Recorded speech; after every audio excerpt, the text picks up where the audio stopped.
Apa dalil kita tidak boleh mengadakan acara tahlilan? Kebalik, Bu. Kebalik. Ayo tolong dibalik pertanyaannya yang benar. Nah, tolong yang nanya, ayo dibalik. Nanyanya gimana mestinya? Iya. Mana dalil tahlilan itu ada dalam Islam? Gitu, jangan dibalik. Karena tahlilan, sholat, zikir, baca Al-Quran, puasa, tawaf, sa'i, azan, qomat, ini semua harus apa? Harus ada tuntunannya dari Nabi, ada contohnya dari Nabi sallallahu alaihi wasallam, ada perintah dari Nabi sallallahu alaihi wasallam. Kan ibadah.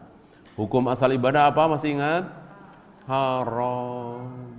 Jadi ibadah itu hukum asalnya haram, tidak boleh kita lakukan kecuali ada contoh dari Nabi sallallahu alaihi wasallam, ada perintah dari Nabi alaihi salatu wasallam. Nah, mana perintah dari Nabi?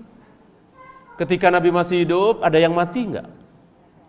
Ketika Nabi masih hidup, ada yang meninggal enggak? Banyak sekali. Ya. Dari mulai Mus'ab bin Umair, Ja'far bin Abi Thalib, Zaid bin Harisah, Hamzah, Khadijah istri beliau, anak-anak beliau, semuanya meninggal ketika beliau masih hidup kecuali Fatimah. Adakah riwayat Nabi mentahlilkan mereka? Nabi mentahlilkan Khadijah lah, yang paling dekat kan istrinya. 3 hari, 7 hari, 40 hari, 100 hari. Ya, tidak ada. Mungkinkah kita lebih pintar dari Nabi? Nabi enggak tahlilan, kita tahlilan? Enggak mungkin kita lebih pintar dari Nabi sallallahu alaihi wasallam. Ya. Itu. Lalu apa yang kita lakukan? Enggak ada apa-apa. Kalau mendoakan, ngapain nunggu 7 hari? Ngapain nunggu 40 hari, 100 hari? Bakhil. Mau mendoakan ayah, ibu yang sudah meninggal, kok nunggu 40 hari, nunggu 100 hari? Tiap hari. Saat ibu sedang sujud, saat ibu sedang nunggu qomat, saat ibu buka puasa, saat ibu sedang di sepertiga malam, saat hujan sedang turun, saat ibu sedang safar. Ini kan saat-saat mustajabah. Doakan. Ampuni ayahku ya Allah, ampuni ibuku ya Allah, Allahumma ighfir lahu warhamhu wa'afihi wa'fu anhu. Begitu. Jangan nunggu 7 hari, 40 hari, 100 hari. Yang dilakukan oleh Nabi dan para sahabat ketika ada yang meninggal cuman 4. Yang Nabi lakukan terhadap seorang mayat cuman 4. 1, dimandikan. 2, dikafani. 3, disolati. Terakhir, dikuburkan. Selesai. Jika ada yang memberikan tausiah di atas kubur selesai penguburan, boleh. Tidak ada juga nggak apa-apa. Setelah itu pulang, selesai. Meja, kursi, segala macam letakkan di tempat semula. Jangan berlama-lama membikin tanda kematian itu. Ya. Yang biasanya kerja ke kantor, ini enggak ke kantor. Yang biasanya dagang karena ayahnya meninggal, sekarang enggak dagang. Boleh. Berkabung namanya. Tapi jangan lebih dari 3 hari. Jadi hari keempat harus ke kantor lagi, harus ke sawah lagi, harus berdagang lagi. Jangan lebih, kecuali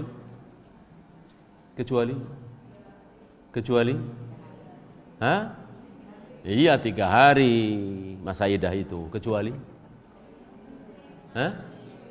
Kecuali istri yang ditinggal mati oleh suami. Berapa lama?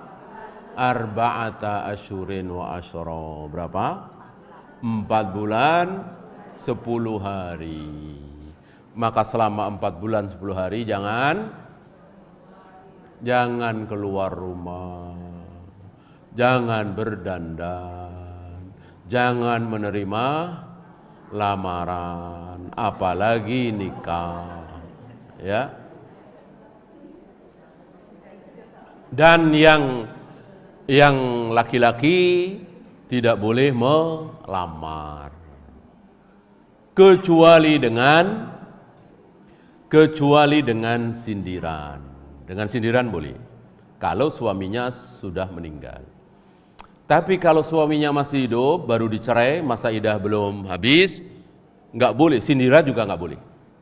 Ya, udah jelas, saya tahu fulana sudah diceraikan oleh suaminya. Saya mau menikahi, tapi baru 3 minggu, saya sindir-sindir. Ya, saya SMS, janda itu saya sindir-sindir, nggak boleh. Tapi kalau suaminya sudah meninggal, boleh saya sindir-sindir. Terus terang, mau kamu jadi istri saya, nggak boleh. Ini terus terang namanya. Sindir-sindir boleh, asal suaminya sudah meninggal. Ya, sindiran lah, banyak kan kesindir. Nanti kalau masa idah habis, bilang-bilang abang ya. Nah, kira-kira begitulah ya. Itu kan agak sindiran ya. Itu bisa aja begitu kan. Nah, itu boleh, kalau sindiran boleh. Kalau suaminya sudah meninggal. Kalau suaminya masih hidup, sindiran pun tidak boleh. Nah, masih hak suaminya. Masih memberikan waktu itu untuk suami rujuk kembali. Wa bu'ulatuhunna ahaqqu biraddihinna. Suaminya yang paling berhak untuk kembali. Jadi orang lain tidak punya hak dulu. Yang paling punya hak adalah mantan suaminya.